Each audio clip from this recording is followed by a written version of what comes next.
Demystifying On Key. Tune in to understand.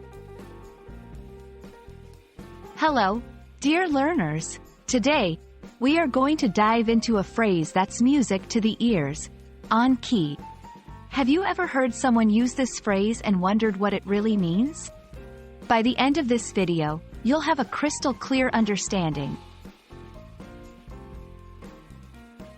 When someone says a singer is on key, they mean that the singer is singing the correct musical notes as they were intended.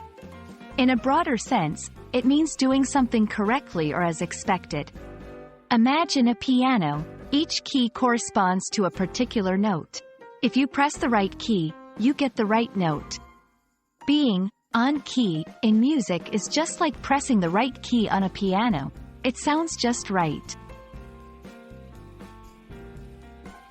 While the phrase has its roots in music, it is also used in everyday English in a more figurative sense. When something is on key, it might mean that it's accurate, appropriate, or just right for the situation. For example, if someone gives a presentation and hits all the important points perfectly, you could say, "That presentation was right on key."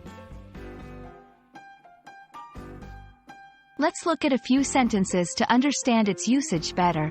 1. Her rendition of the national anthem was perfectly on key. 2. His response to the question was on key and impressed everyone. 3. The colors she chose for the artwork were on key with the theme. And there you have it. On key is not just a musical term, but it's also a phrase we use in everyday English to mean something is just right or appropriate. We hope this video has struck the right chord with you. Always stay curious, and remember, learning English is a delightful journey. Tune in next time for more exciting phrases and explanations.